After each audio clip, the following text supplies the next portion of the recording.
Good morning, everybody. Oh,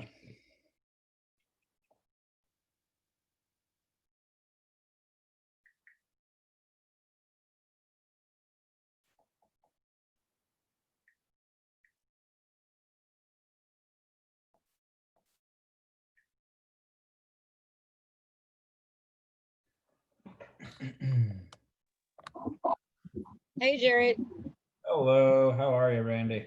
I'm good. How are you? I'm good. I'm a little sleepy today. I think I stayed Yeah. up too late on Halloween. Uh, Did you have a good time? yeah, there's a little like bar restaurant type place that they just redid their outdoor patio. Hmm. Had it all big and socially distanced and all that kind of fun stuff. So it's really nice. It was fun. Had a good time. Nice. Not not not I not also want. Uh-huh. not the typical Halloween, but for what it was, it I was. know. Did you have fun? I did. Me and my daughter had a ball. We did the pumpkin patch and a Halloween party. So she had a ball on the Nice. bouncer the whole night. She was just bouncing up and down the whole night. Oh, that's so fun. That's cute. Yeah. I was gonna ask you a question. How many more? I think is this the last class I have? Because I know I did, or do I have one more? I'm not sure. Because we only started taking attendance on like the second to last class, I think, from the last one. So I'm kind of doing, return people from last, Ignite, whatchamacallit, kind of on like an honor basis. So I think if you think it is, then it probably is. Because you Okay, yeah, I'll do today and then I'll do one more and then I'll always show up because I love your classes. So, just Oh, thank you. always need a, I Yeah. can't think of the word right now, Well, you always stay in action, a refresh. Yeah. I mean, listen, the reason why I do these is because it keeps me sharp, it helps me Hmm. to, um, keep on top of my skills, so to speak. Let's see. I'm just getting a couple of the stuff up on my end. So we'll start Because it's in. Monday, everyone's like tired. Well, I think the clock difference changes us a little bit, and I don't know. It's fun. Ignite. Here we go. How about everybody else? Y'all have a good Halloween?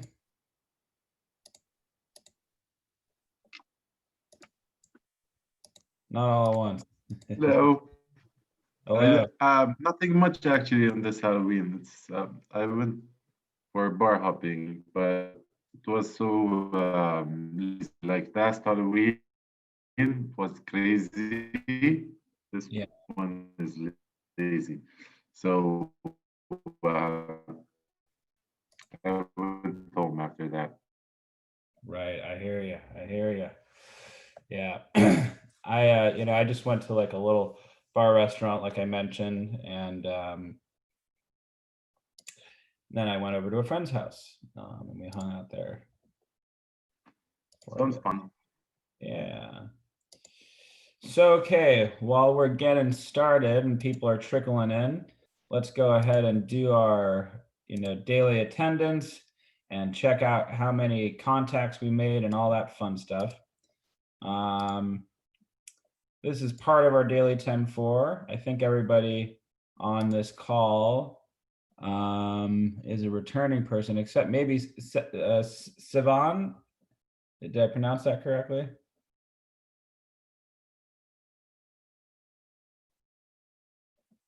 Well, you seem new, but anyway. Alrighty, so what we are doing right now is we're going over our daily attendance and also checking in on the calls and contacts that we've made since last Wednesday. Excuse me. So first was first, Adam. How about you? How was your calls and stuff?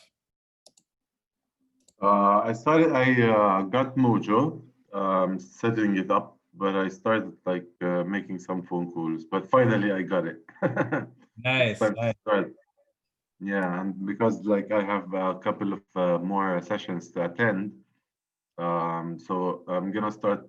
The plan is to do like 200 a week Nice. with the training.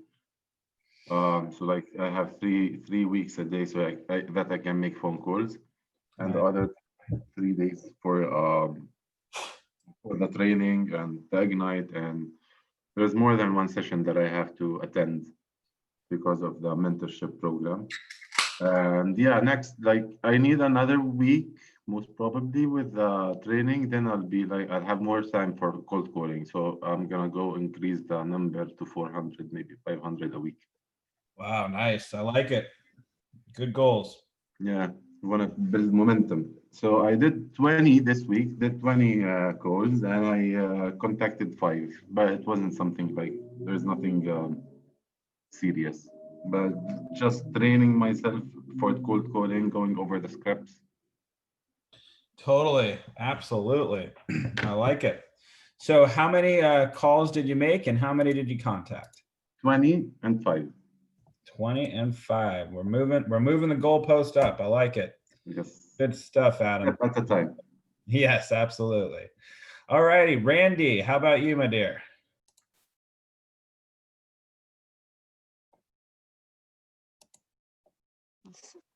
Sorry about, oh, sorry about that. I did 80 and I got in contact with about 65, Perfect. 60. Beautiful. I love it. But I'm gonna get on that. I think I'm gonna do the cold call soon. Nice. Yeah, Yeah. that'll bump your numbers up real fast. Hmm.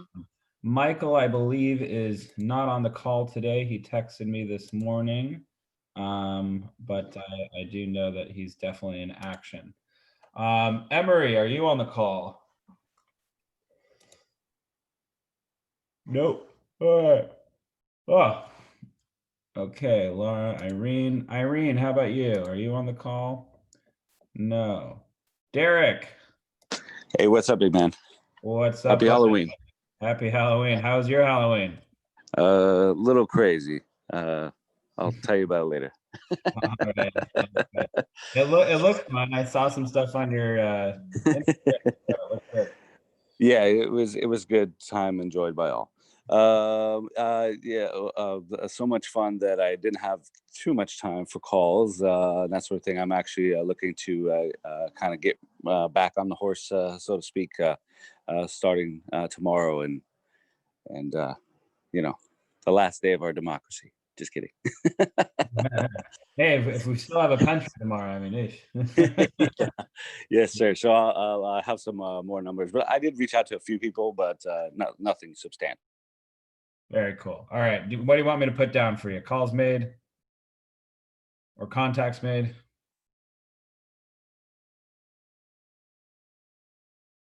Derek? All right. I'll keep you at 15 and 3. Thanks, All right. Chair. Absolutely, man. Okay. Jimmy, how about you? Are you on? All right. Carolina. Sharon Jenkins. Matthew Doherty. Zed, Z-E-D. Monica. Tanya. Oh, we got a small class today. People are hungover from Halloween. Fatima. Sonny, I think I saw you. Yeah, hey, how's it going? Very good. How are you? How was your Halloween? Well, so Saturday morning I was at the urgent care and I was diagnosed with strep throat, so I've Oh. just been kind of at home by myself the past few days. Thank God it was strep and not the other one. Yeah, definitely. I bet that was a little bit scary though. Yeah, for sure. Well, were you able to do any contacts or anything? So I didn't make any calls, but I was working Thursday and Friday. I talked to about maybe 8 people, and only 2 of them were like looking to move, but not right now. So Perfect. I like it though. Good stuff. Good stuff. Very nice. All righty, Rochelle McKinney. Devin Martin. Cindy. Hi, I'm here. Hey, Cindy, how goes it? It's going great. How are you? I'm great. How's your Halloween? It was fun. Thank you for asking. How was yours? Oh, it was up too late. Oh, got it. But fun. But it was nice. Good. It was just like 5 or 6 friends of mine and stuff. That's so, nice. yeah. Okay, so I need to turn it down a notch for the per day because I'm learning and I'm a slow learner. So I feel like in order for me to get with all my classes and stuff, I set the bar a little bit too high. So I'm gonna go between 3 and 5 per day. And I have made calls here and there. And so far I can say I made like at least 15 connections already. Let's keep it at 5. but, Okay. All right. And 15 you'd like to say since Wednesday? Yeah. And how many contacts? 15 for 15? Yes. All right. Very good. Good job, Cindy. And listen, we all learn at our own pace, so no problem there. And I just feel a little intimidated for certain things. I don't know why. I feel like I'm getting overwhelmed. And that's just me because I'm a brand new to this industry. So to be completely honest with you, I remember when I was first a licensed agent and I didn't have, this type of a class where it was very intensive, 2 times a week, where we go over all the, methods and all this kind of stuff and encouragement of like, this is how it works. This is how you should do it. Here are the best practices. I was in another brokerage where frankly, it was just kind of, you had 7 classes and they were like, all right, out into the world, go for it. And I was just like, I remember asking my manager, like, so what do you think I should do? And he's like, whatever works for you. And I was just like, oh, well, that's not really helpful. Like, I kind of want somebody to tell me, like, make calls, make contacts, do this, do that. And I remember being like, what if I like door knocked and, did Toys for Tots and, kind of, whatever. He's like, I guess maybe that could work. And it was just so like, I didn't know what to do, but like, I think it's kind of good though that we're doing this because, this way you at least, and oh, sorry, the reason why I was telling you this is, my first 6 months of being a real estate agent, I had this like impending fear of door knocking and like cold calling. And I remember that one of the first times I went out to go door knocking, I walked into this neighborhood, I went by this house, and I literally passed it like 3 times. Like I went by, looked at it and walked right by. I was like, oh my God, I can't do it. I can't do it. And then like I started walking by it again and I'm like, okay, I'm gonna go knock on their door. Oh my God, maybe they're gonna think I'm like some weird person like knocking on their door. Like, oh my gosh, I don't want to do it. And then eventually like I just like looked around both ways to see if anybody was there. And I just took my business card and I ran to the front of the doorstep and dropped it off and ran away. I kid you not. And I realized that was more awkward than me actually just knocking on the door and being like, hey, I'm a real estate agent. How you doing? Do you know anybody who'd like to buy or sell? In reality, my nervousness made me seem even more sketchy and even more like, whatever. So, but I'm also telling you this to, don't be, ashamed of like, or for everybody on this call, don't be ashamed if you're a little bit nervous to, get out of your comfort zone and make that first step to, lead generating and, talking to strangers about buying or selling or investing in real estate. Because now that I've, finally, switched to Keller Williams and I, started doing more classes, which gave me a little bit more confidence that, hey, your plan was the good plan. That's exactly how, a lot of agents do their business. I got to the point where I would door knock 100 doors, in a day. Whenever I go door knocking, I mean, I haven't in a long time, obviously, because of COVID. I would have a thing of I need to set 2 appointments minimum. So instead of going, I need to door knock 100 doors, it was, I'm going to keep door knocking until I set 2 appointments. And so the point is like, take it, step by step. So I went from so scared that I couldn't even knock on a door that I threw my business card at it practically and ran away to knocking on as many doors as it takes to get, 2 appointments. So now that was, that happened over, a 4-year period of time. Now, now that I know that it's not that weird and that nobody has ever like, all of a sudden opened the door and been like, F you, don't you ever come on my property again. It's never happened. I've had some kind of, maybe some rude, thank you, but please don't. I'm not interested. Please don't knock on my door. I've had that before.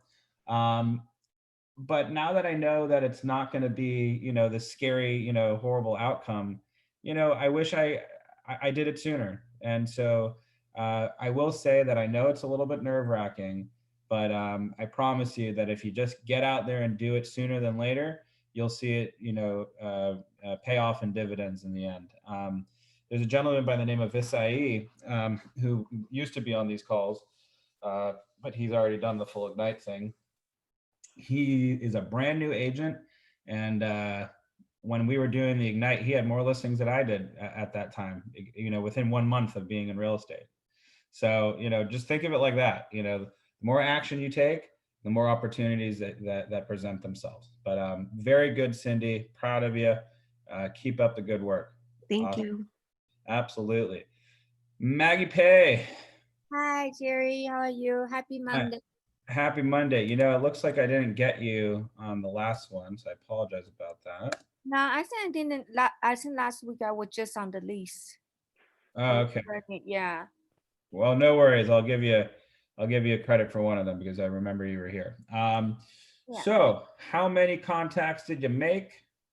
I actually didn't make call this week, but I went to an event, so I talked about like 6 people about me, new to the Keller Williams, if they're interested to buying, and 2 persons actually interesting. So I had them contact info.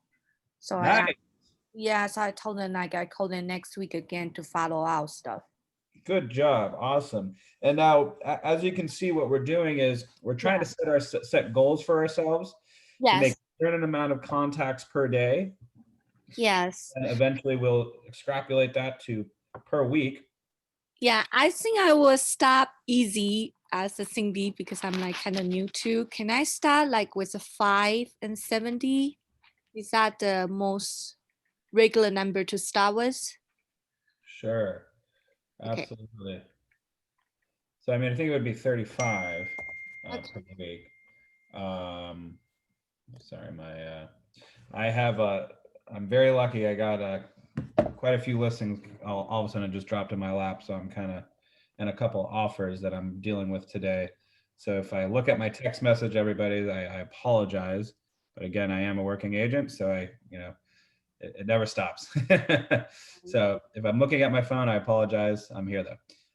Okay, I just noticed, Irene, you're on. How goes it? Yeah, hi. I'm sorry I was late. No worries, no worries. How was your Halloween? Oh, that was fun. I actually have a little story for all of us. And back to what you just said about uncomfortable. I made a postcard with Halloween recipes because my daughter, who's almost 13, and she's like, Mom, it's Halloween, we're not trick-or-treating. Could you please do, some postcards? So I'm just gonna ride around her scooter and pass them out to the houses. Oh, I love it. Yeah, I feel like it's a great idea. Yeah. So I made a postcard with like all my information and with the Halloween recipes. So my daughter, she was riding around. It was like 250 cars. She went to all houses in our neighborhood. She made some friends. Some people called me and saying like, hey, I'm not selling my house, but I talked to your daughter. I just wanted to tell you how amazing she is. And I made the cookies and they were amazing. I was like, oh my God. Totally. So I'm learning from her because I do feel the same as Cindy. Yep. I feel like I have an anxiety, when I'm just like need to knock to someone's door. I've never done this before. So it's like a little bit hard for me and intimidating. Sure. But I learned from my daughter because she's making bracelets and she's selling them. Before COVID, she was riding her bicycle and sell her bracelets like for $1 and she made like $50. I was like, oh, wow. It's crazy. She's like, come on to people. And she knows a lot of people in our neighborhood. And she's like, oh, I met the lady last week. I sold her 3 bracelets. Oh my gosh, that's so cute. Yeah. That's so cute. It's so amazing. And now I was like, she was like, Mommy, you have to do more cards. And now what I'm doing, because I'm paying my daughter $20 per week. I said, like, okay, if you want to do it, I'm going to pay you. She was like, you don't have to pay me. I was like, no, it's your job. I'm going to pay you $20. Yeah, it's just, yeah. So we'll see. I love it. And We'll see. like I've said before, and just so you know, everybody on Facebook who's listening in, I mean this, you know, jokingly, child labor in real estate is a great way to get leads. You know, use your kids, you know. No, I'm serious. I have a newborn niece. I'll start using her. There you go. No, but and more importantly, when the school years start up again and all that fun stuff, you know, joining the Parent Teacher Association, you know, donating your time to help out with the school, meeting the other parents, you know, it's a great way to, you know, not only expand your horizons as far as your friends and, you know, people that you like to meet and, you know, hang out with, but also, frankly, it's a direct relation and correlation to your business. So, you know, definitely, you know, get involved. You know, I'm sure everybody is amazing parents and is very involved in their kids' lives, but, you know, even more so, it gives you more reason to, and it's a great way to meet people. Yeah, for sure. Business. Irene, how many contacts did you make? 35 and 21. Beautiful. I like it. Awesome. Now, I think I saw Matthew Doherty. Yes, sir. Right here. Hey, buddy. How's it going? How was your Halloween? Uneventful. Good. That's usually the best kind. Yeah. Nothing great, nothing bad. So it's just right down the middle. Over the weekend, I placed about 14 calls, and I spoke with 5 people. Nice. Moving the goalpost. I like it. Very yeah, cool. I think my initial calls, I think I said I was do like 25 a day or something like that. I'm going to bump that up for sure once my number comes in. But for the time being, probably closer to like maybe 5 a day. Sure. All right. I'm going to keep Just don't put the cart before the horse. I'm keeping you at 25 though, because I have faith in you. Okay, cool. That's fine. All righty. So did I miss anybody? Did you come in a little bit after start time? Because I don't want to miss you for attendance if you're in the mentorship program. So yeah, it's me, Carolina. Hey, Carolina, how goes it? Hi, I'm good. I did 23 contacts and I spoke to 8 people. It was exciting. I was last Saturday. I had first showing, but it's not mine. It was like my mentor asked me if I want to show the house, so I went to show the house. It was in a valley, and yeah, it was kind of exciting. I was nervous, but everything went well. Nice, very cool. I love it. Did you write an offer or not yet? Not yet. They're still looking. Very so they want to see another house, but my mentor told me to contact the agent, but it was already on the MLS was saying it was still available and it was under contract. So, and actually I told her to call her because they was asking for approval letter about the pre-approval letter about the loan. Right. And so when she called, they already accept the offer. So darn. Yeah, that happens, especially in this market. Things move very, very fast. Yeah. In fact, right now, I'm working with Michael on a buyer of his, Afshin. This gentleman, we're writing a $3.3 million offer today. But like I said to him, you know, we really need to get you pre-approved. So when we write the offer, you know, we have everything, you know, together. And sure enough, you know, he was kind of like, well, I can get pre-approved whenever I want to write an offer. And I was like, well, you know, I understand that, but let's say you want to write an offer and then all of a sudden you haven't been pre-approved yet. I have to wait until you get that pre-approval to submit the offer because one, on the RPA, it has a portion of what the loan is, you know, how much down, you know, this, and that, and et cetera. And then, you know, if we don't have that, I can't submit the offer. And if there's a day or two, you know, lag, they could go ahead and accept an offer and we didn't even have a chance to submit ours. So sure enough, guess what's happening? Boom. We are in a situation now where it's, you know, the clock is ticking, so to speak. And, you know, he's getting a CPA with my lender or his lender and et cetera. But, you know, I'm going to be honest with everybody, you know, that is, you know, unfortunately a pitfall when you're working with buyers, is you really need to get them pre-approved ahead of time. Now, frankly, he's a doctor and financially, you know, I know he's, you know, just fine. He could probably buy it in all cash, but, you know, the fact of the matter is it is holding us up a little bit. I do think we'll be able to get the offer in, but, you know, these things can happen. And it's unfortunate. Now, sometimes, you know, buyers will learn, you know, they kind of want to do it their way. Like, oh, I'll get pre-approved when I want it. And then all of a sudden they lose out on a house and they're like, oh, shoot, I should have listened to my agent. He was just looking out for my best interest. So, you know, make sure when we have these conversations with our buyers, you know, to really, really push, you know, getting pre-approved first, not because we want to make sure we can work with them, because we want to make sure we can submit the offer and be actionable as soon as possible when they find that house that they love. And, you know, frankly, you know, we've seen about, you know, 4 or 5 other properties. So, you know, and none of them were working for him. So I think he was kind of thinking like, I'm never going to find a house. There's nothing on the market. The market's so tough right now. But sure enough, the perfect house hit the market. And he's like, uh-oh, now I'm behind the 8 ball. And I'm like, told you. So it'll be interesting. But yeah, always get the pre-approval. And yeah, so in any event.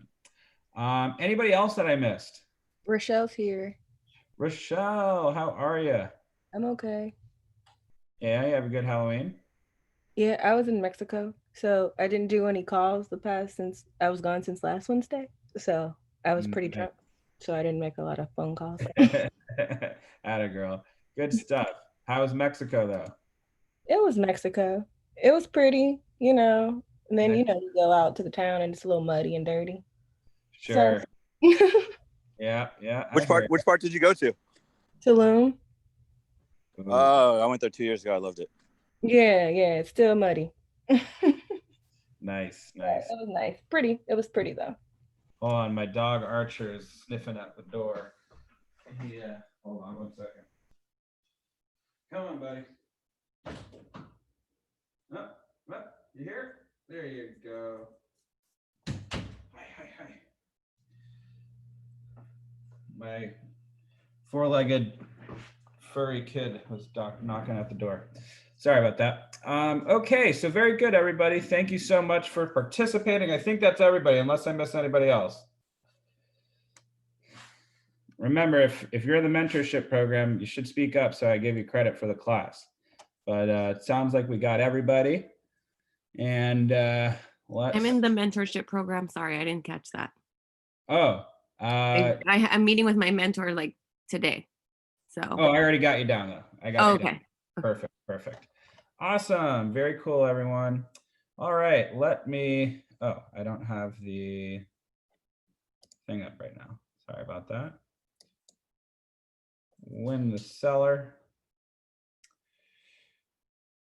Oh wait, are we on session 5 or 4? This is 5, excuse me. I have the wrong one up. Sorry about that. One moment, please. Bum. Give me a second. Session PowerPoint. Price to sell. And I have one too many windows open and will be a little bit difficult. Sorry, like I said, I'm writing an offer, so I have all these. I have title open, the APN up, and all this fun stuff. So let me close a couple of these windows so I can navigate this session a little bit better. Blessing,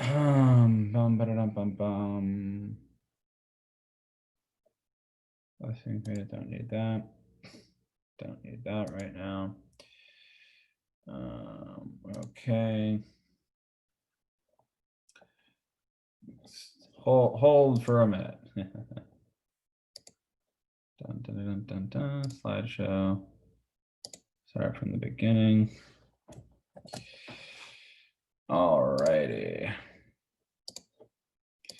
Okay, Ignite. Price to sell. Power session number 5.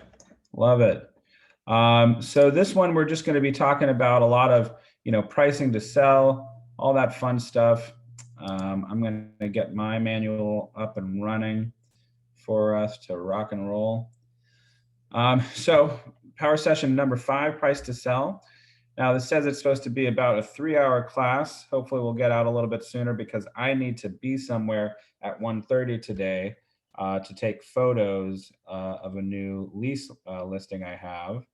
So I will likely end it a little bit shorter than that. So hopefully we'll be out by around like 12:30ish. So we'll be doing it for about an hour today. So we want to make sure that we're staying up with everything. We've done our daily 10-4. And for anybody who's new, our daily 10-4 is we're going to make 10 contacts a day, add 10 contacts into our database, write 10 notes, personalized notes to individual, and then also preview 10 properties. Very, very important that we're doing this. And sometimes when we're doing, real estate, it's like, what do I do? What do I do? What do I do? If there's anything that you follow, it's your daily 10-4. Make sure you stay up with that and be consistent with that. If you do nothing all day long, at least make 10 calls. Yes. So, Jared, I'm yes. sorry. Could you please post a link to session 5, the PDF file? Yes. Hold on. Oh, thank you.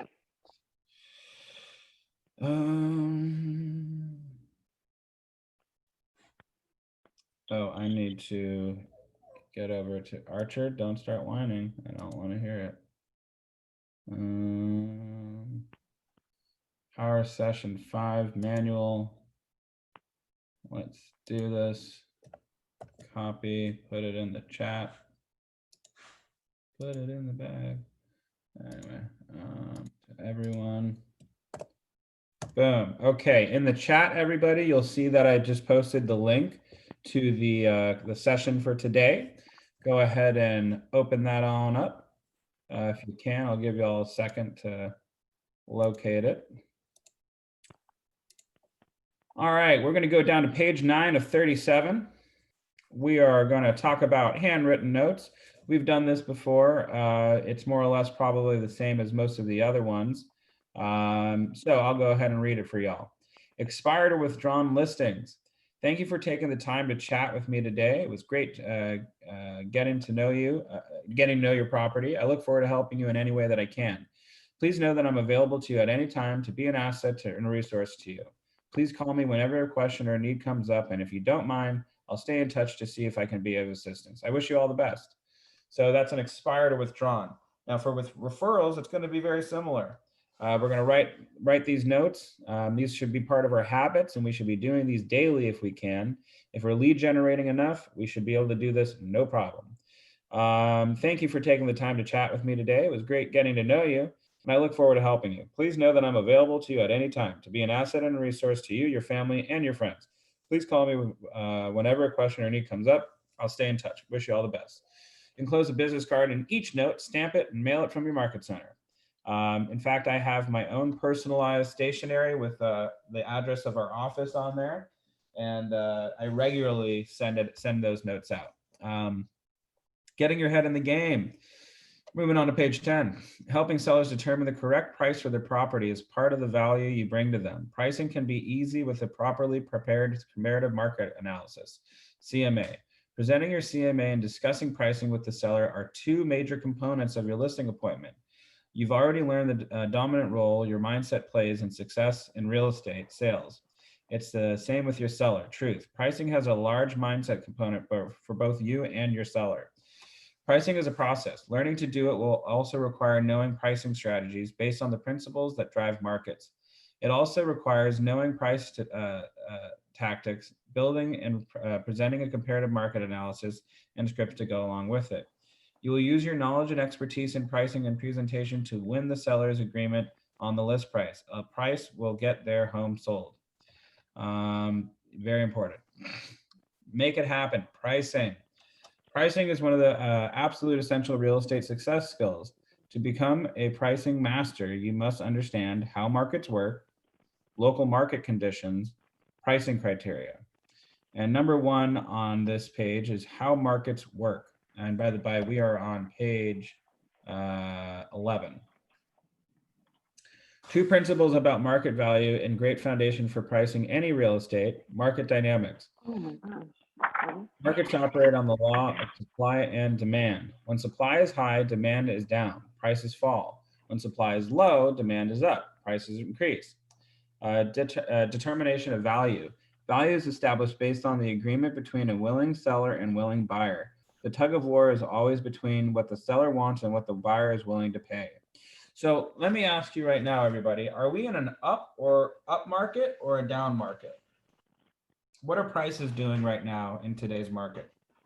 I feel like we're in an up market Big time. And why is that? because people are paying over than what's listed. That's true, but what do we feel is driving that? The Because lower it's And interest rates. supply. inventory. Yeah, so there's definitely lower interest rates, which is helping it a lot. Low But supply of inventory, small inventory in the Perfect. market. So yeah, so right now low interest rates are helping, and what Adam just said is the winning ticket right there, is that there is a very, very, very, very, very low amount of inventory. So demand is high and supply is low. So all of a sudden, because of that, we are seeing a increase in ask price, and that is also compounded with the fact that we have very low interest rates. Los Angeles, in our county especially, we're very, very lucky because we have a large majority of the country's wealth lives right here in our city, especially in Beverly Hills. So a lot of people are saying, well, the economy is kind of, so-so right now, this or that. Well, for some people it is, for others, it's an amazing, environment for them. And I'll tell you why. What we're seeing right now is a little bit of like a K-shaped economy. So people who were doing really, really well before this whole pandemic hit, their network is just going through the roof right now. Doctors, lawyers, tech people who have had remote jobs previously to this pandemic, they're doing gangbusters right now. And now, unfortunately, a lot of people who are in other industries where it was a little bit more, in-person based, service industries, middle level management for a lot of different types of companies, there a lot of people are losing their jobs. A lot of people are maybe employed, but they're underemployed. For example, they want to work full time, but they can only find part-time work. So currently, we're seeing this interesting, dynamic in the economy.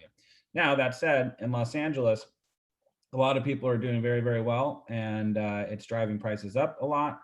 And the interest rates and supply and demand are definitely affecting it as well. So number 12, local market conditions. To price accurately and price to sell, you must constantly study and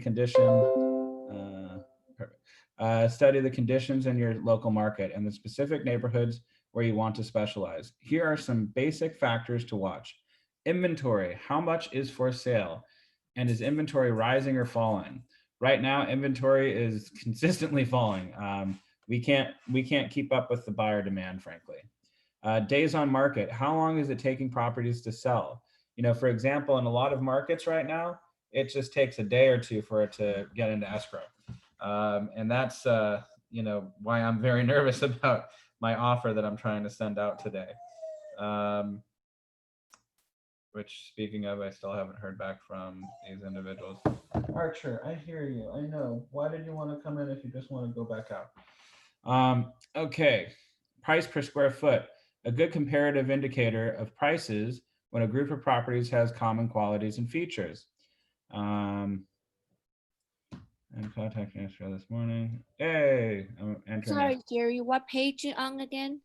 We're on page 12. Thank you.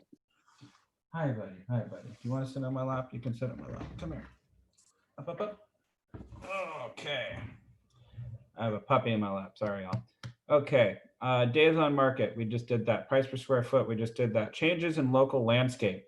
Monitor changes in the in major employers, shopping, schools, and other services in the community, and changes in local laws that impact housing. So, like we were just talking right now, you know, the employment rate for a lot of different industries is down, where in other industries it's up. So it's definitely something that we want to keep an eye on. You know, for example, in one of my areas that I like to do a lot of business in, which is kind of like the Westwood area, 90064, I think. Anyway, they have a really big company moving in and taking over the West Side Pavilion. Does anybody know what company that is? It's a company that's taking over the West Side Pavilion and putting their offices there. Is anybody aware of what company that is? It's Google. Bingo. There we go. So as real estate agents, we should kind of keep that in mind. You know, what is that going to do to the market in that location? You know, it's going to make it very desirable for a lot of people. So we got to, you know, keep our eye on what's happening in our markets, in our economy, because it does affect prices. Pricing criteria. Getting the facts about pricing means evaluating a given property against other comparable properties.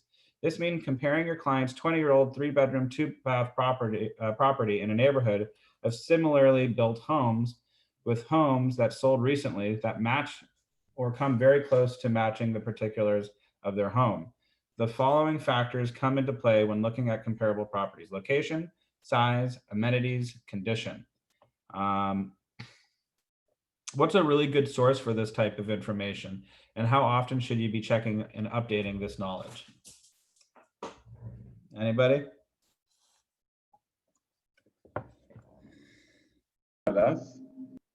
MLS, there we go. Perfect. So remember when I said we should be previewing 10 properties a week? It's part of our daily 10-4. So that's why we do it. We want to make sure we're on top of what's happening in our market, you know, understanding, you know, stuff. So we should be doing this at least once a week with 10 properties. Just going on the MLS, kind of studying what's going on, seeing what's happening.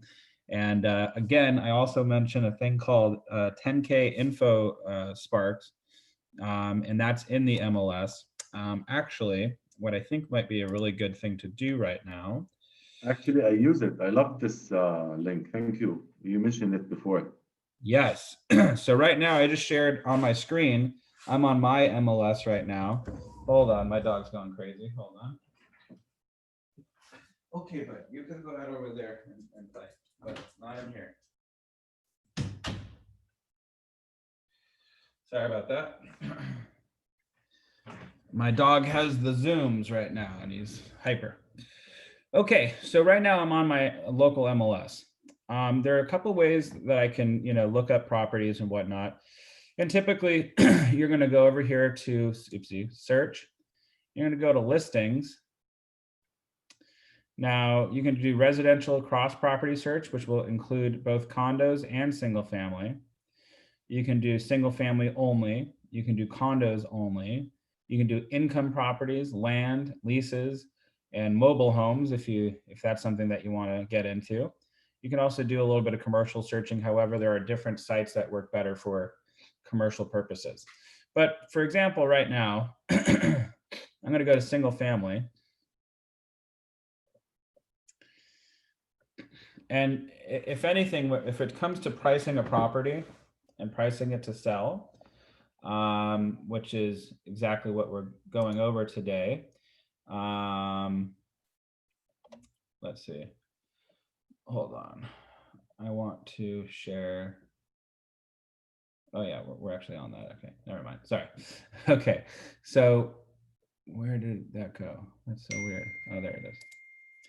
All righty. Hold on. This isn't important.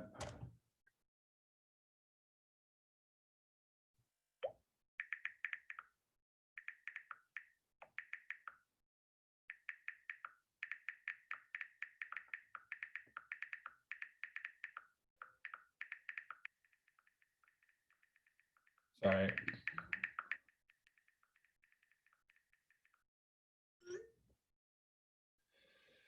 Okay, so right now I have this is perfect. So right now I have a new property that I'm going to be listing very shortly. I have the meeting on Wednesday. So what I'm going to do is can everybody see the screen that I'm on right now?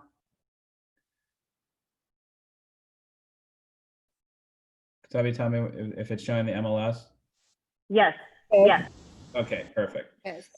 So I'm going to click sold. And right underneath sold, it's going to have 8/2/20 to 11/2. Personally, I'm going to go back in the last 6 months. So I'm going to go all the way back to May. And this property, it's a divorce thing. Sometimes I work with lawyers to help them with their divorce sales or their bankruptcy sales, stuff like that. And this property is in Santa Clarita.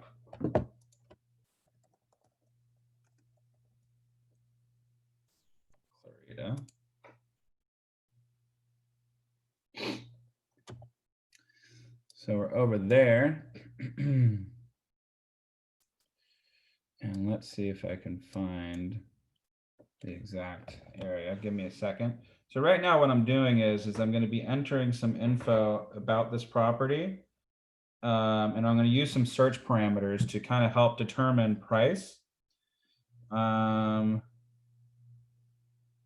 Okay, so this property currently,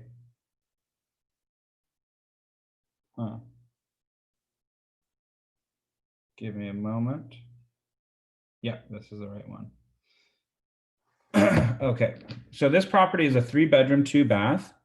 So I'm gonna make sure that in my stuff that I have going on. Hold on 1 second, please.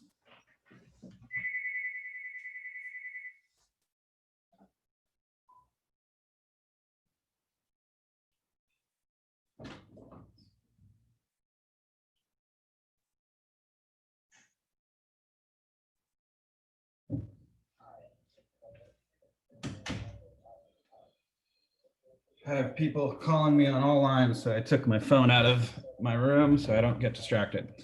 So, okay, so for this, it's a 3-bedroom, 2-bathroom house. So I'm going to mark that as such. Beds 3, 2, 2. And now the living square footage of this house is 1,230 square foot. Smaller house. So I'm going to take that 1230 and I'm going to subtract on my calculator. I'm going to subtract, I don't know, 15%. So it comes out with a minus 184 square feet. So I'm just going to say, comes out to 1,045 square foot. I'm just going to put 1,000 square feet.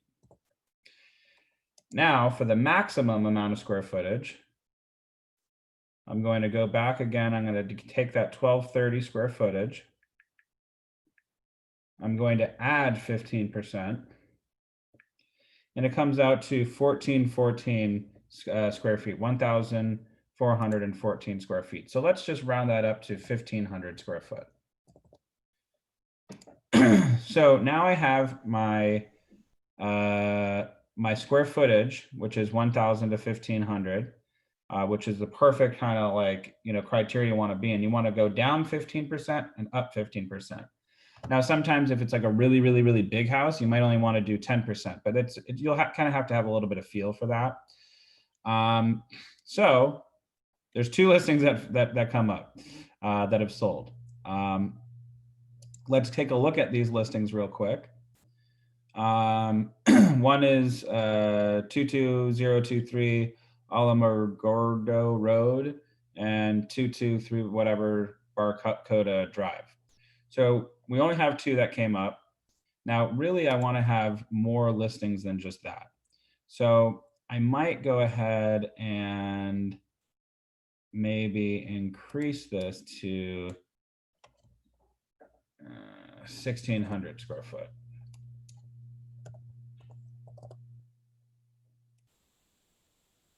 Let's see. Perfect. Now we have 3 listings found. Okay, let's go ahead and view these listings. And so we have 3 of these listings. I'm going to go ahead and select them. And once I select these listings, I'm going to go ahead and click Cloud CMA. Can you all see that I have Cloud CMA right here? Not all at once.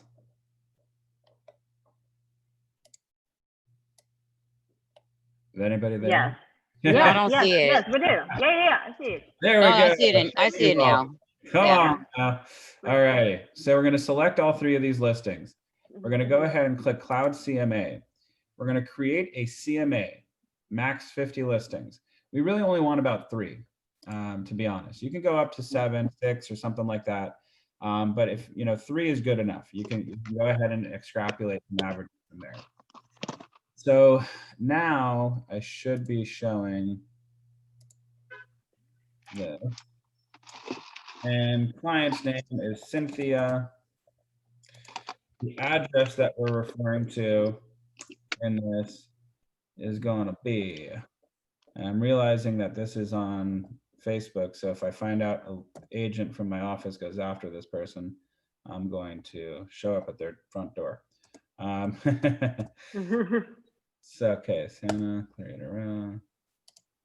Great. And all of a sudden, the information that I just typed in already auto-populates exactly what I see on the MLS. It has the correct bed count, correct bath count, correct square footage. I can go into advanced info, year built, lot size. It gives me all the information that I need. So great. We're going to go ahead and click Fetch Listings. Boom.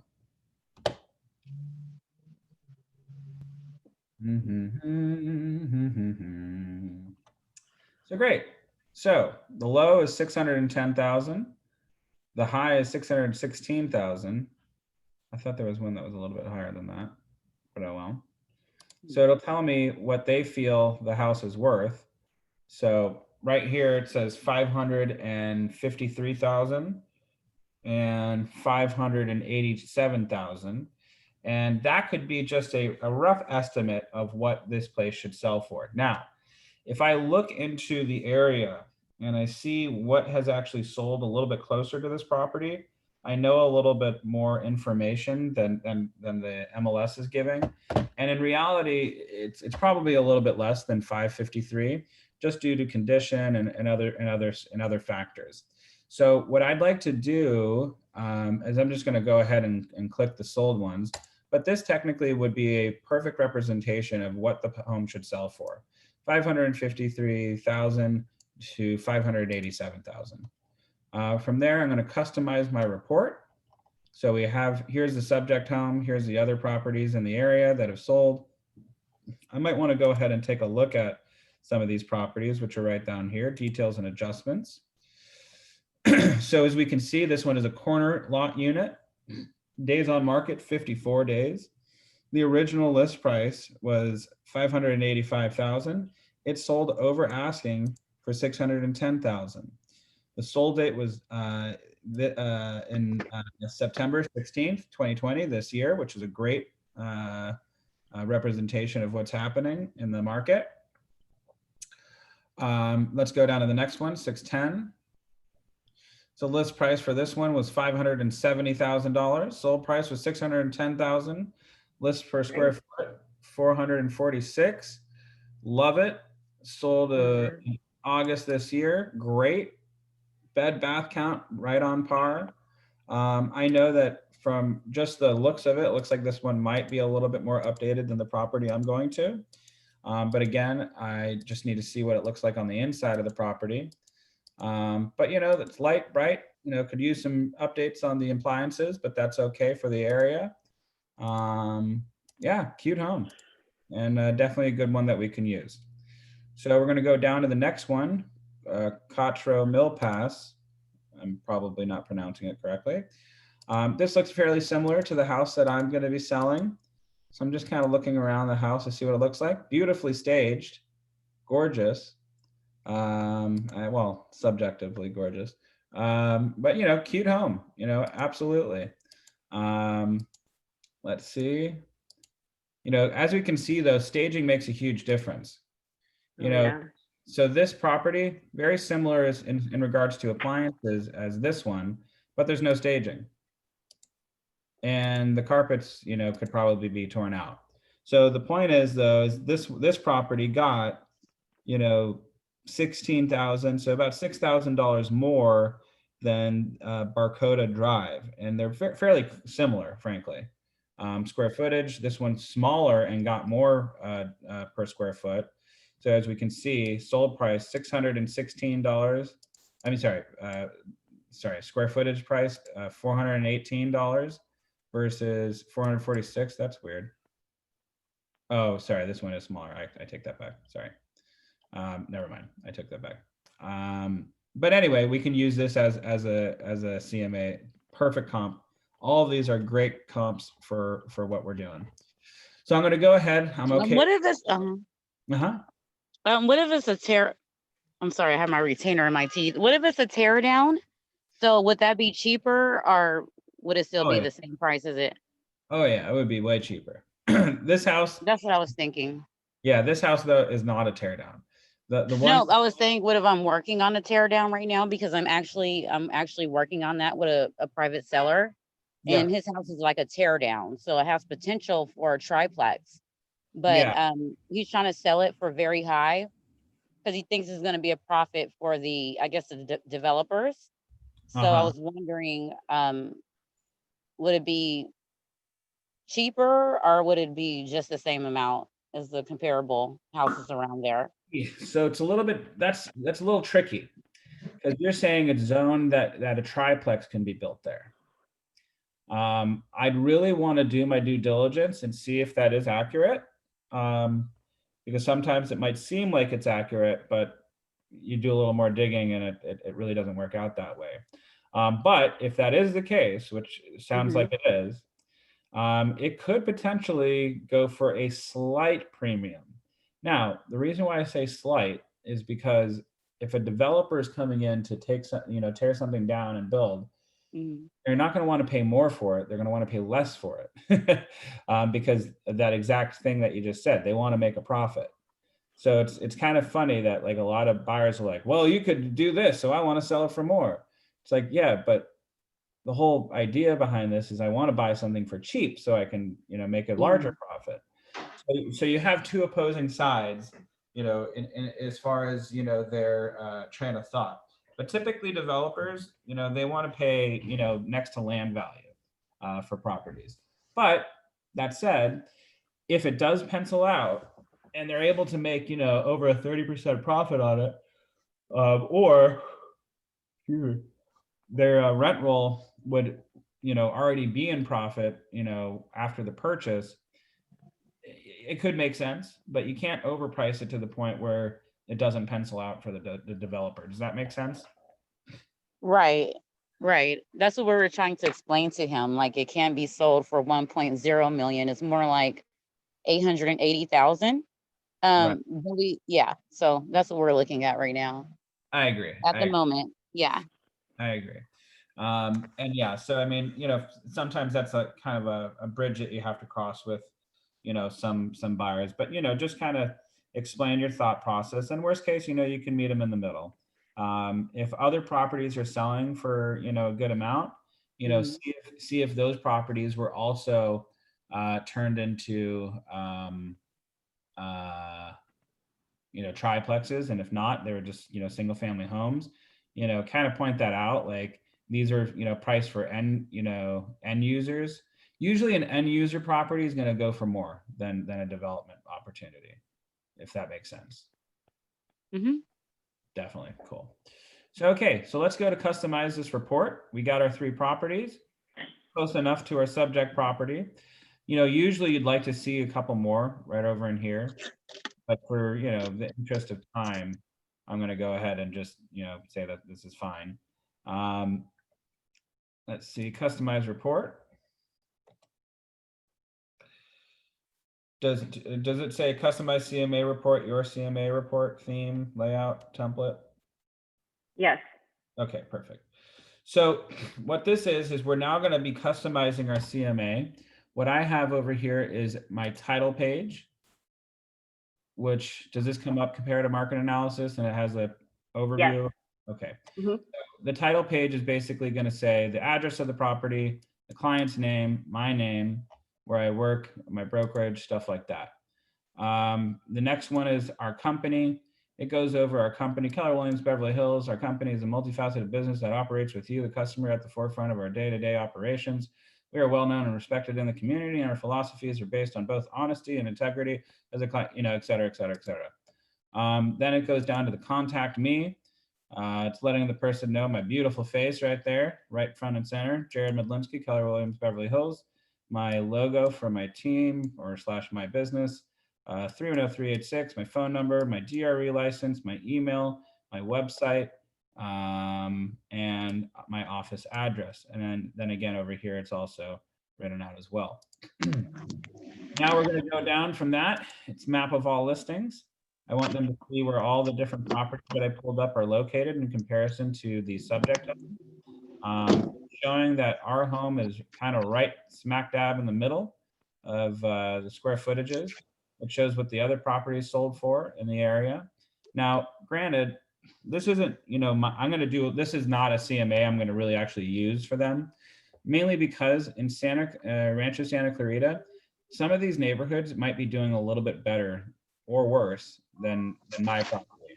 So I'm going to actually dig a little bit deeper when I do another CMA and just make sure that that's not the case. I want to see if homes in this neighborhood tend to sell for more or less than my neighborhood, homes in this neighborhood versus my neighborhood, home in that neighborhood versus my neighborhood, and try to find a couple ones that are a little bit closer to the subject property. And even like go on Google Earth and like look at some of the neighborhoods and see what they look like over there. A lot of them are just tract style homes, but I just don't want to I want to make sure I'm pricing it accurately, however. And let's see. Okay. So, summary of comparable properties. It gives you all the different properties, the list date, sold date, the beds, baths, square footage, price per square foot that it sold for, and all that good stuff. Listing chapter, just going to say listings. This one will show you, it'll say listings, and it'll show you the details, photos of the first dozen on one page. Any adjustments that I have, I don't have any on these yet. Analysis chapter, comparable property statistics, which is a good one. It'll just kind of tell you the average, the high and the low. The average price per square foot, days on market is 29. Kind of gives people a good idea. Now, a couple other things that I might add. Analysis.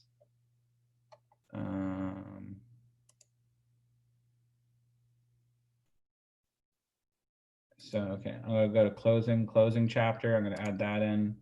Marketing action plan, I'm going to add that in. Commission distribution, I'll add that in. Why you need a real estate professional, they already know they do. Intelligent pricing and timing, I'll add that in. First impressions are lasting. I'll add that in. Staging your home, I'll add that in. Showing open house checklist, I'll add that in. Moving checklist, I'll definitely add that in. Features that sell, I'm going to add that in. Listing paperwork overview. Yeah, we don't really have anything there, so I'm not going to add that. And any notes. So guidance. Guidance chapter. Selling a home in a tough market negotiation. What is a short sale evaluation of your home? Okay, great. And then we also have testimonials.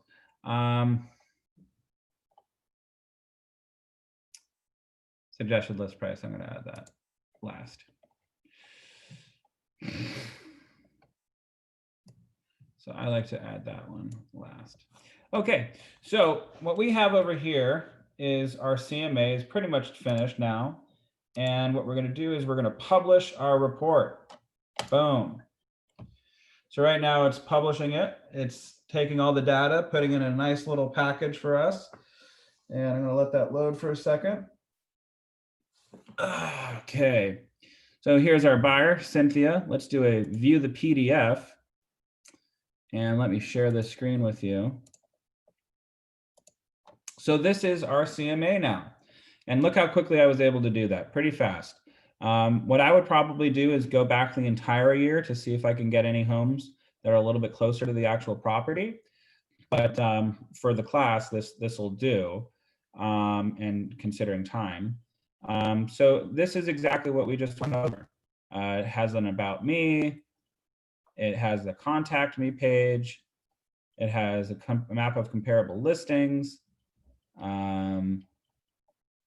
Summary of comparable properties, talks about all the other different properties and what they sold for, what they were listed at, all that fun stuff. Then we're going to talk about the listings.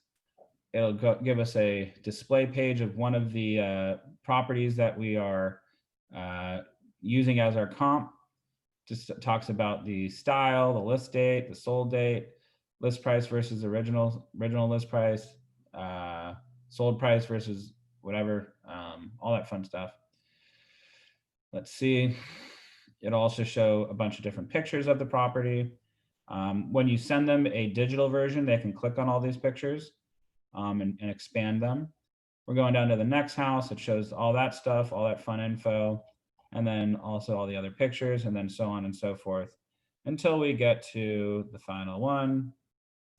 And by the by, using this, I would probably use this as a way to explain why it's important, if needed, to stage a property, because this gives me a great example. This is a property that sold for the most amount of money out of all the other houses. And why is that? It was staged.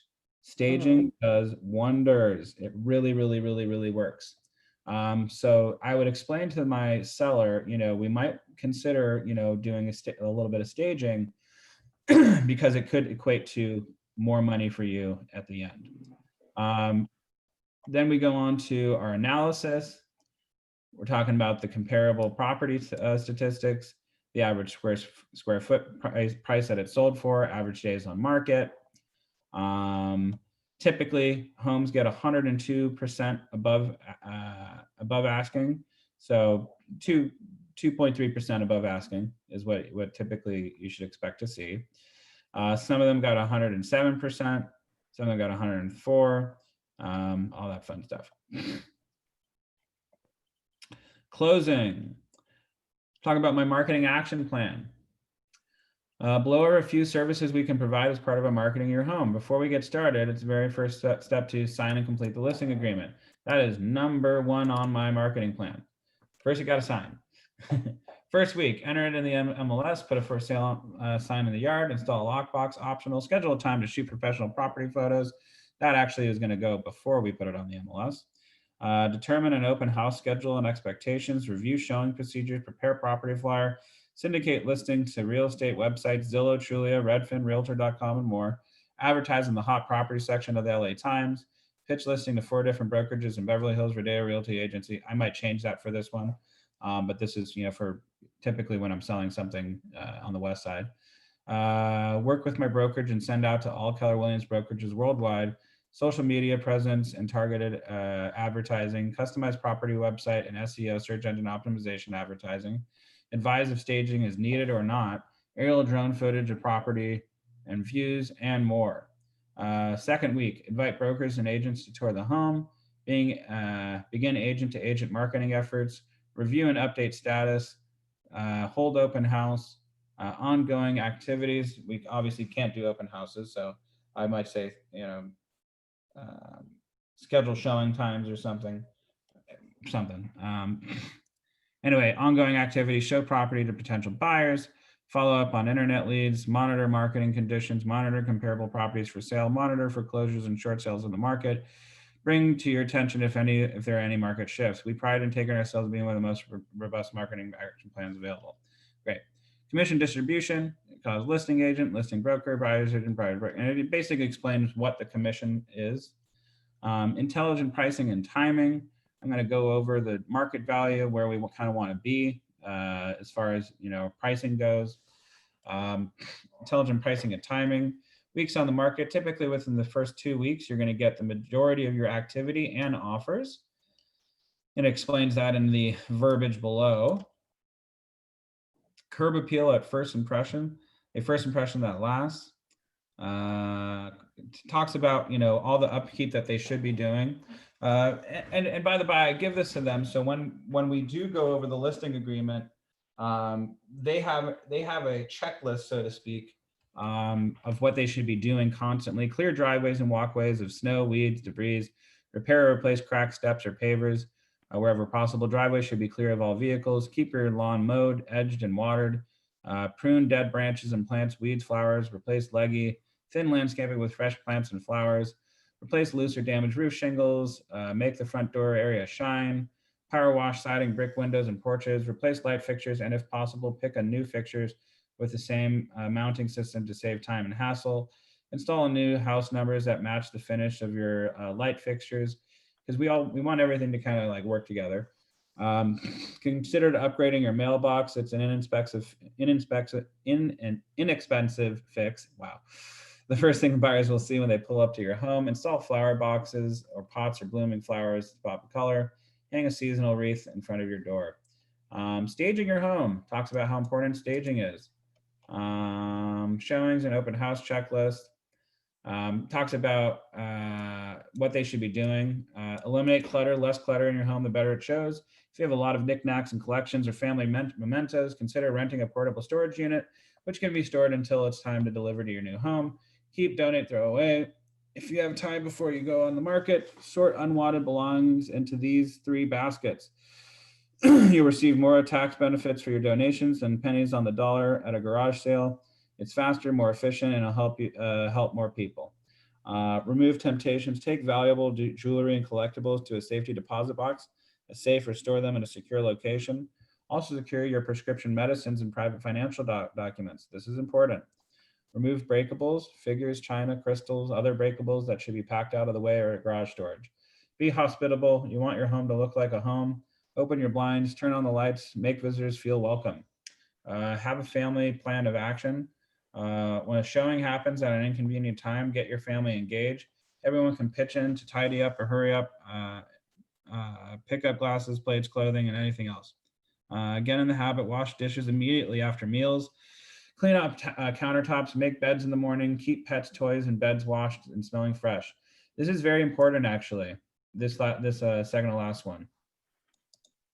I once had a showing, and I text my client. I was like, hey, I came into the house and, had like kind of a weird smell. So I opened all the windows and blinds and everything and put some of your dishes in the dishwasher. And they said, oh yeah, sorry, we had salmon last night. And it's like, we were going to have open houses. Like, why would you be cooking like such a pungent smelling, food item? So definitely tell them, remind them, try to keep the area clean. Smells really turn people off. So anyway, it just goes on and on and on. And then towards the end of the page, I have my suggested list price based upon the comparables and everything. We're looking at $553,000 to $587,000 based on a averages of square footage of what other properties have sold for. Yeah. So yeah, that's the CMA, and that's how you're going to price a house and determine pricing with your sellers. Let's go to, where was I? Let's go back to the, where was it? I want to find this. Here we go. Okay. So that's the big, kind of takeaway from me. Now I'm going to page 13 of our book, Your Turn Market Statistics. What are the current local market statistics for your targeted area? As we can see, the average days on market, I believe, was 23. So I write 23 days on market. Average price per square foot, $400 and something per square foot. We have that answered by doing the CMA. How many homes are on the market right now? That we don't know from the CMA, but we can go ahead and just take Santa Clarita and look at how many homes are on the market. Does anybody have any questions or any ahas from what we just did on the CMA? No. We're good? Yep. Awesome. Okay, so pricing and principal strategy. Know what sells, price and condition. There's little point in winning a listing if it does not sell. To get a home sold for the most money in the least amount of time, it must be priced in the market. There are two determining factors, price and condition. Competitively priced properties must present in the best possible condition outside and inside the home. The following graphic shows the combined selling power of the right price and great property condition. Out of the market, no man's land, in the market. The percentage of buyers who will look at property increases and decreases in direct proportion to the property's price in comparison. So as you can see, this little picture that we have over here of this graph or chart, whatever you want to call it, price versus comp, condition versus comps. So we kind of want to be in the market and not in no man's land and not way out of the market. So really, we want to try to keep them as close together as possible. The percentage of buyers who will look at properties increases and decreases in direct proportion to the property's price compared to the market value. Pricing above the market does not get you showings. Pricing at or just below the market does. So good stuff. So you can and can't control. So what are certain things that we can and cannot control? We can't control the price that the client is making. Like if they're sticking with the price and they don't want to go down or they don't want to go up, we can't control that. We can try to help them and to agree, but there's only so much we can do with that. Sure, that's definitely something that can be, an issue, obviously. But what I typically like to do in those situations is I'll meet them in the middle. I'll go, Mr. and Mrs. Seller, listen, I understand that this is the price that you want to sell for. You're hiring me as your real estate professional because that's exactly what I am, a real estate professional. I do this every single day.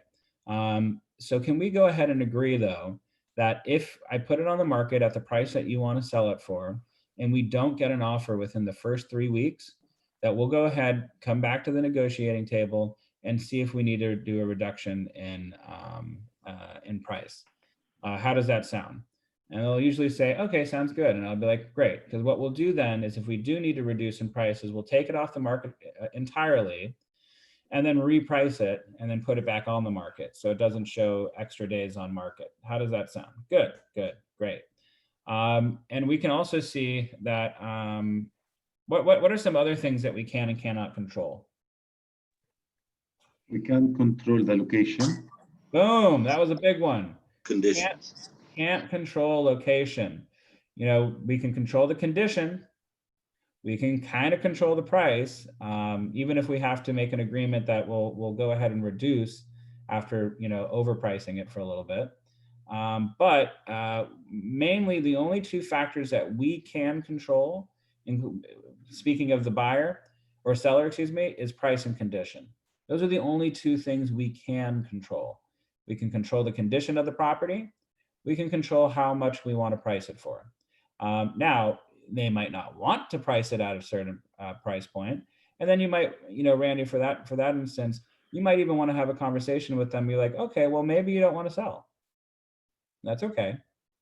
I'd rather, put them on a drip campaign if they're just over market value than, waste time, money, and effort than putting it on the market overpriced. Now, if they will agree that they will reduce the property, and I'll even put that in the contract after 2 or 3 weeks of being on the market, then I'm okay with that.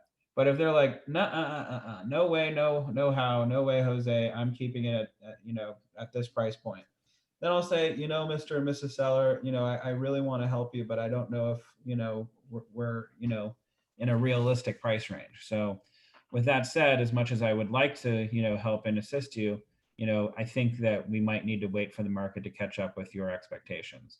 And so for that, I wouldn't suggest putting it on the market right now. If you could, it's a contingency, I can say like, oh, if in 3 weeks we didn't get any offers, so we reduce the price for this one. And you can put it in the contract. There's like obligations. Can you do that? Yep, absolutely. Mhm.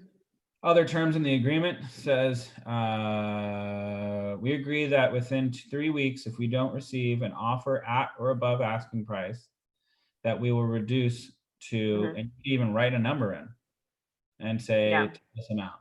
And then so that way in 3 weeks, when we go, hey, Mr. and Mrs. Seller, we've received 1 showing request in the last 3 weeks. It is a hot seller's market, and nobody wants to buy your home. Obviously, we have an issue with price here. So let's go ahead, as we agreed to reduce it to this amount. And they go, no, I don't want to do that. No. But remember, we have a contract that states that we will do that. Yep. And then they go, oh, shoot. Yeah, you're right. Okay, fine. Now, if they're still animate and they go, I don't care. I don't want to sell at that price at all whatsoever. No way, no how. Then I would go, okay, well, great. Well, would you like to pay cash or check for my marketing?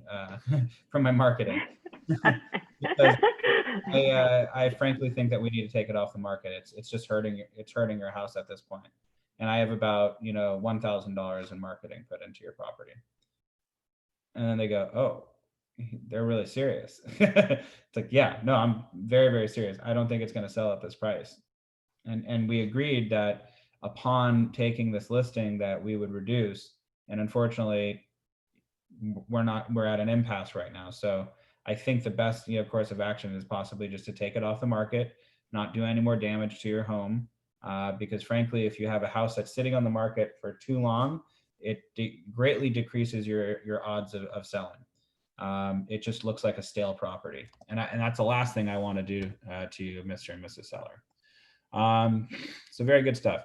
So let's go ahead for the script. Irene, do you have the material up? Oh, yes, I do. What is the page? What page is? Page 15. 15. Okay, yeah. So let's do the script right in the middle of the page. Mr. and Mrs. Seller. Mr. and Mrs. Seller, some of the things that you can control during the selling process are the condition of your property, the availability of your home for showings, and your positioning in the market. And the end value is determined solely by what a buyer is willing to pay in today's market, based on comparing your home to other current on the market for sale. I don't determine value, and neither do you. The market determines value. Does this make sense? Sure does. So yeah, that's what we really need to explain to our seller. We don't control, value. What really controls the value is the market. So we need to keep that in mind whenever we are pricing a home. Price to reflect the market direction, whether the market is appreciating or depreciating.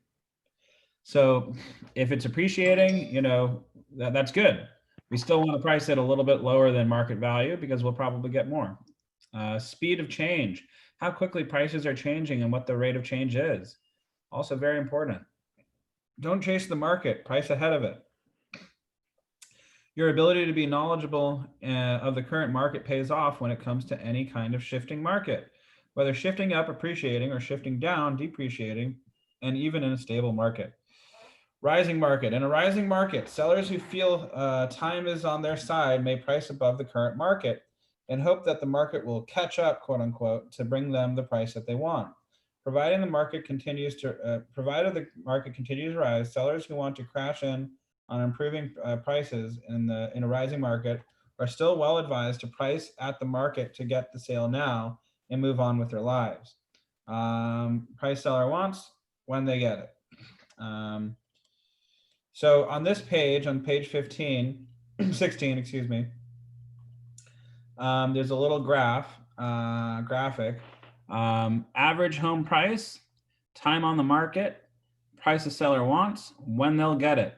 It usually takes about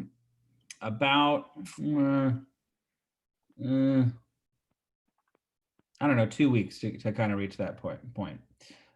So here, declining market. Prices are falling. Yeah, so this is in a rising market. So it takes about 2 weeks to get there.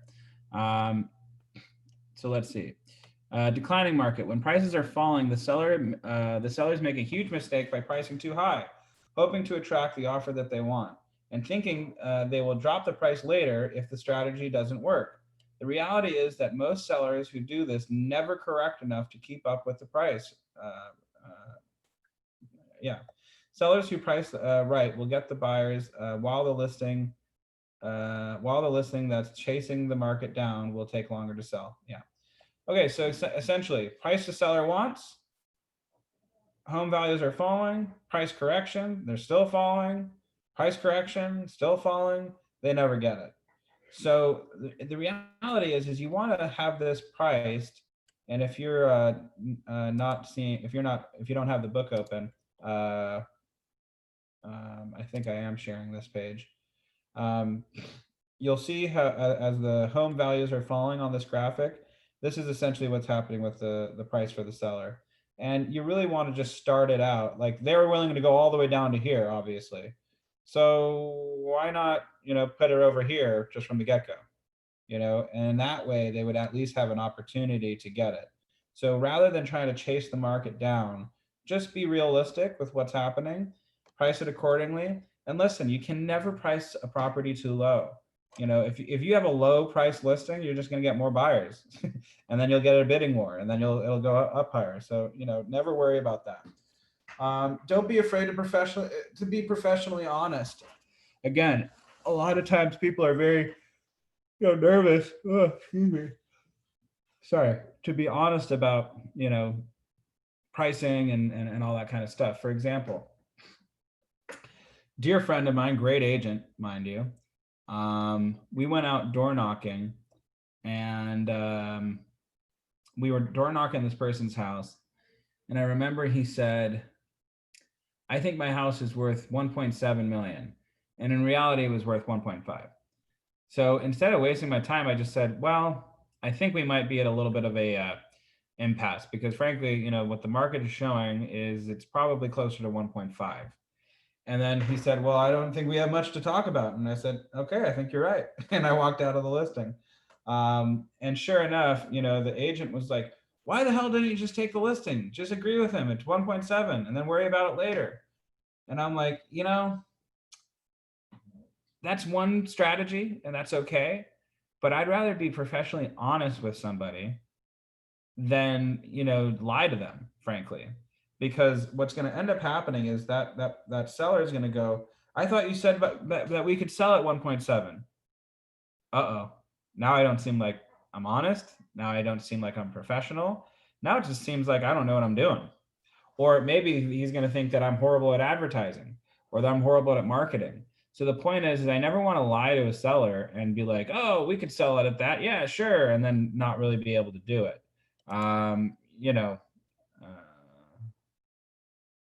Oh, hey, Michael. Yeah, let me share the link. Hi, Jared. Irene already sent it to me, so I appreciate it. You're good. Oh, okay, perfect. Thank you, Irene. Personal. Irene, what did you want me to send you? Oh, the CMA that you just did? Yeah, sure. I'll send it on over to you. Absolutely. Thank you so much. I appreciate that. So let's see. Okay, here's a short script to address pricing honestly. Do you want me to tell you the truth or do you want me to tell you what you want to hear? If the seller insists on a higher, this is a great thing, what I like to say. Pricing right is hard work, but let me go back to the top. Pricing is hard work, but it's worth it because it gets you to seller their goals and makes you more money for your business. Professional honesty is your best approach. It means understanding where the customers are coming from and being professionally honest enough to stand up for them and tell them the truth about tough topics such as market conditions, property conditions, features, amenities, location, buyer and buyer agent feedback, comparable property sales. Be honest. Here's a short script to whatever. So do you want me to tell you the truth or do you want me to tell you what you want to hear? That is a great thing to say. I've had so many instances with people where I just use that small little script and they always go, I want you to tell me the truth. And you have a little bit of a laugh, and then you go into it. If the seller insists on a higher than market price, get agreement now that if you have not had a bona fide offer in a reasonable short time period, you will reduce the price to your recommended price. Like I said, you can put it right in the listing agreement. The first few, here's another script. The first few weeks your home is on the market are the most critical and will attract the most serious buyers. If we don't get a bona fide offer in this time, the market is telling us that the home is overpriced. If after 3 weeks, this is what's happening, do you agree to reduce the price to my recommended price to the market demands? Wow, it's like they're reading my mind. Because exactly, 3 week period of time, that's when you should go ahead and reduce it. You know, to be honest, it says to share a story about a listing experience when a moment professional officer is necessary and paid off. Okay, so I've had many situations, and especially in right now, actually, you know, I think I mentioned this before. I'm working on a deal that they're going through a divorce, and it's a very, very mean and nasty kind of situation. I've just been 100% professionally honest the entire time, while the other agent has been lying and BSing the entire horrible time. And it's unfortunately, since it's divorce, the husband doesn't trust anything that comes from the wife doesn't trust anything that comes from the husband, and they both got their own real estate agents to represent them on the deal. The wife got me, the husband got somebody else. Anyway, I kept explaining that there's something funky going on with this other agent, talking about this, and that, and I don't understand what's going on with it. And I need to be honest with you, you know, sometimes it's an agent's responsibility to have these tough conversations. And I know it might not be what you want to hear, but this is the God to honest truth. The house should have been on the market a long time ago. And this is me having a conversation with the husband's attorney. And at first, the husband's attorney was like, we don't want Jared on the deal. You know, he's, you know, making waves. I'm like, I'm not making any waves. Like, this is just very strange behavior, in my opinion. I don't understand why this other agent is behaving in this manner. And I just need to be completely honest with you. Jared, I have a question. When an agent's acting like this, do you like look up their license number and all that jazz? Or do you just, since you're bringing it up to the lawyer?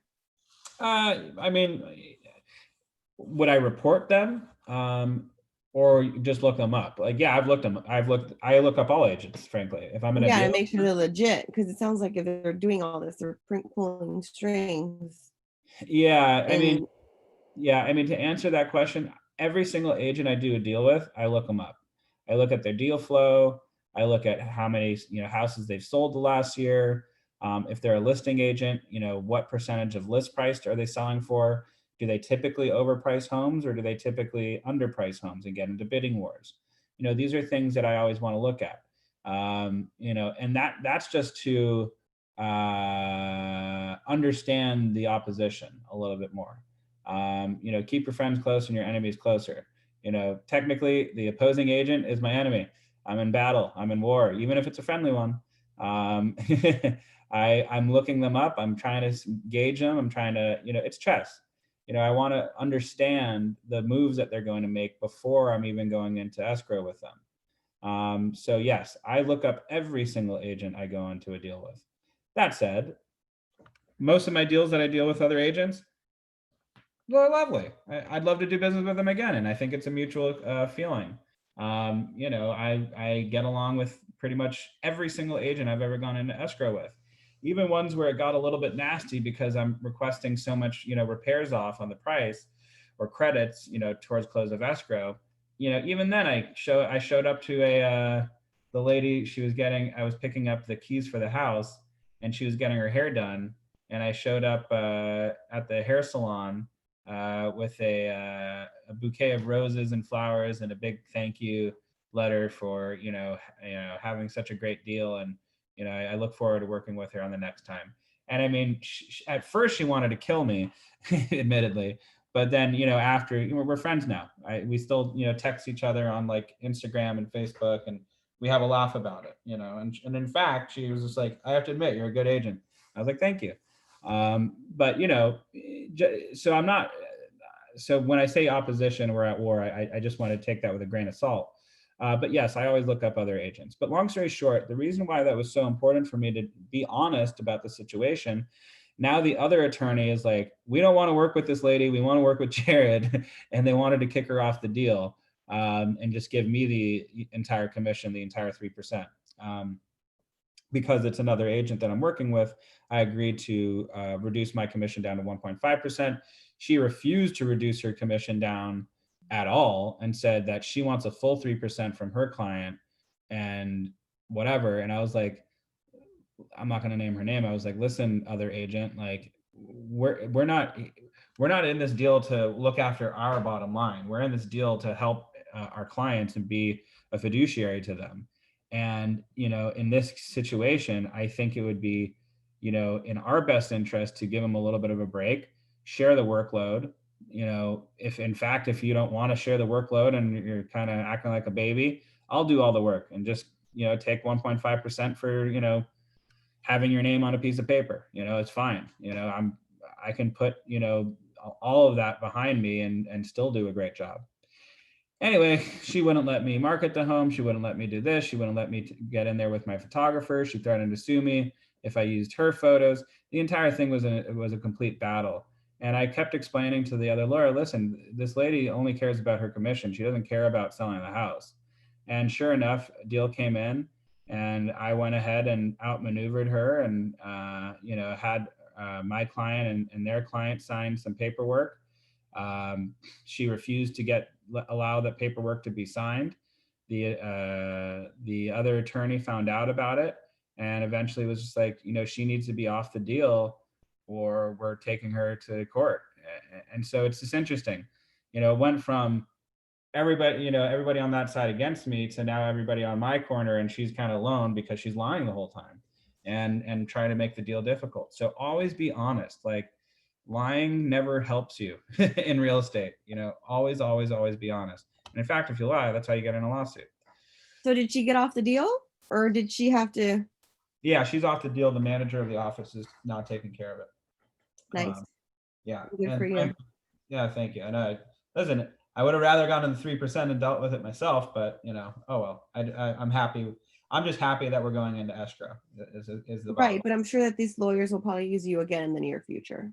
Yeah, actually, that was the property that I just priced out, which is why I felt comfortable sharing the address because I know I have the listing because it's the lawyers who are determining who the realtor is.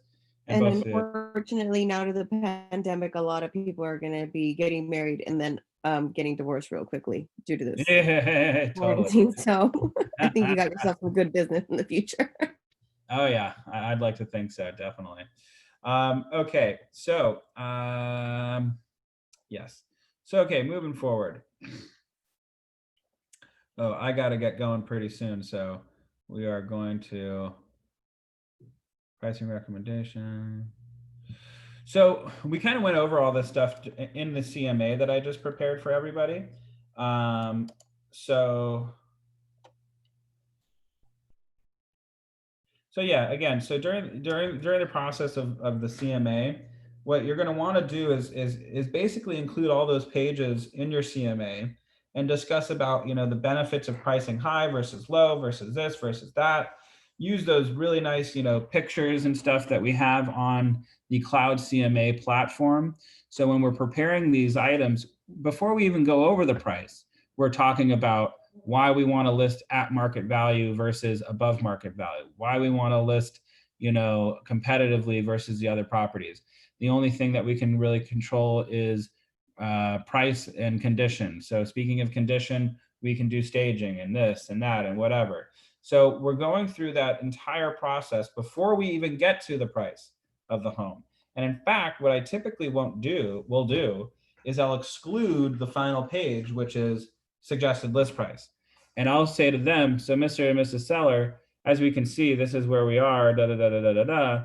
Where do you think your home falls compared to these other properties? And they'll typically go, and without showing price, they'll go, oh, I think my home looks like that one. And then I'll go, okay, great. Let's look at how much that place sold for. Oh, okay, it sold for this amount. Interesting. Does that sound like an appropriate price for you? And they're like, usually they're like, yes. Now, if they still say, no, I thought it was worth more. Zillow tells me my house is worth this. Usually when that happens, there's another page that I can include talking about online evaluation tools and how they're not exactly accurate. They just take an overall average of the entire area. And sometimes they're using neighborhoods that are not really applicable to the house that you're selling. So for example, on this one street that I have, these kind of off markets, they're willing to sell, but they're not willing to put it on the market because they're scared of staying on the market for too long during COVID, which is ridiculous and totally the opposite. So instead of wasting my time with them, I'm kind of just like, listen, all the data that I presented to you shows that if you put the home on the market now at an appropriate price, you'll be moving in the next 2 weeks. They still don't believe that, so I'm not really wasting too much of my time. But a good example is I literally have 2 homes across the street from each other. 2 people who want to sell who literally live on one side of the street versus the other side of the street. Same street, just different sides. One side has a beautiful, beautiful view of this gorgeous canyon that can't be built upon. It's public land, and it's a conservancy that's privately owned, and they have gifted it to the city essentially as long as they keep it undeveloped. The only thing that they could build there that they were open to is like a golf course or a public park. So there's that. Anyway, one side of the street, and they're both almost identical square footage wise. One is going to be, probably sell for around 2.7 million. And the other one is going to be probably sold for 1.7 million. That's a big difference, isn't it? So when you all of a sudden look at Zillow that doesn't know that one side of the street has a gorgeous view and the other side of the street has somebody's backyard as their view, there's a big difference in price there, obviously. $1 million view, basically. So that's something to always keep into consideration, that online evaluation tools are usually a little bit off the mark because they don't take in consideration, stuff like, well, this house has a gorgeous view where this house has nothing. So keep that in mind, which is why on this CMA that I just did, I'm going to do another one where it's a little bit more in depth. I'm going to go a little bit further back in history to see what has sold on that particular street in the last year, because nothing came up for the last 6 months. Let's see about last year, because right now our market is ahead of what was selling last year. We're at a higher price point. So I can extrapolate, like, if something sold for 520,000, for example, a year ago, how much has the market increased percentage wise? I could add that onto, that price to this price and then kind of get a little bit more accurate of a number. So there's a lot of different stuff that you want to do in regards to that. But anyway, let's see. Okay. So recommended price of your home. So this is on page 22. Recommended price for your home. My recommendation is based on the following: a detailed custom market analysis, the unique characteristics of your home and its setting, my expertise in the real estate market. My primary goal is to net you the most money possible, and I believe this pricing plan, matched with my 14-step marketing plan, will draw agents and buyers to your home and position it as a highly appealing and highly competitive property. Average sales price, boom. Average sales price per square foot, boom. Recommended list price, boom. Recommended sales price per square feet, boom. And you basically like net that out, write that out for them so they can take a look. Your turn, CMA. Working in teams of 3 to 4, the goal of this exercise for you is to determine a recommended price on a property given to you by your instructor. Follow the CMA approach outlined in this session. Evaluate your chosen property and all that fun stuff. Okay, so what I'm going to have everybody do for the rest of the day is I highly recommend this for everybody to go ahead and do. What I'm going to give you is a property that I once sold. It's going to be, everybody write this down, please. Give you a second, and I'm going to write it in the chat real quick. But next class, I'm going to ask everybody to give me their price. So I'm gonna know who's actually doing it.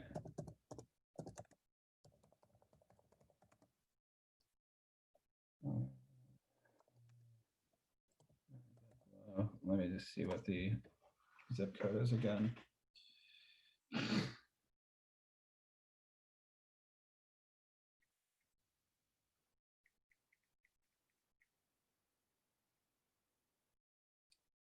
Yeah, 92064.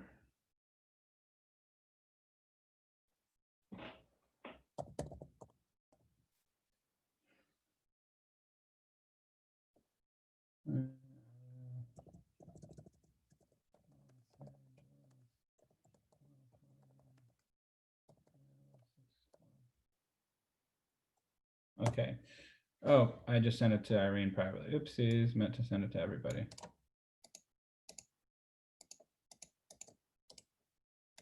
Okay, so remember what we're gonna do, everybody, I'm putting this property up into the chat box. 2253 Linnington Avenue, Los Angeles, California, 90064. So next class, I'm gonna ask everybody to go ahead and give me what they think this should be sold at and what price point. What we're gonna do to do that again is we're going to go into the MLS. So if you're not a licensed agent, you are excused from this. You don't have to do it because you're not going to be able to get onto the MLS, and that will be a little bit difficult, obviously.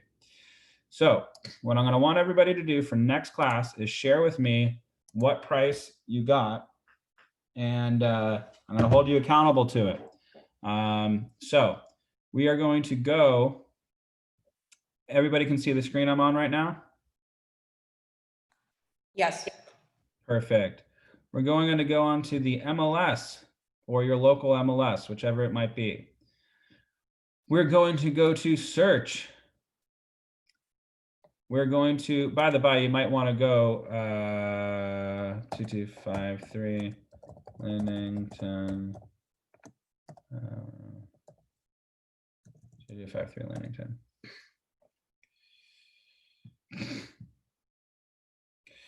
Okay.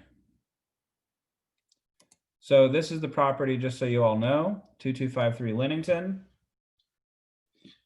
We sold it the other year, in 2019, last year, for 1.695 million. And we want to go ahead and see how, if it's gone up, if it's gone down, where you think it's gone to. Price wise, what do you think it would be? So this is the property, just so you all can see which property I'm referring to by the picture. This is the one that we sold. Cute little home.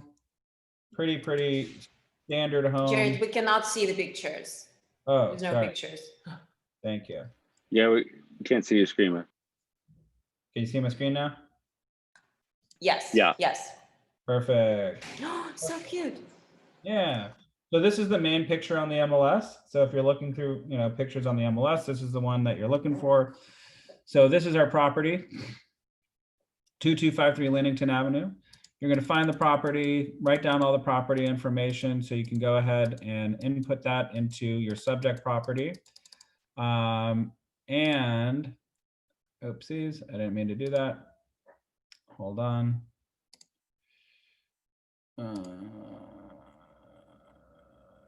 There we go. Okay. And so, okay, great. So this is 2253 Linnington, like I just said. Once you get all that information in there, you're going to go ahead, click out of that. I keep doing that. And how do I share again? So we're going to go on to the MLS. We have our property info. We're going to go do a search. We're going to go to, listings, single family home.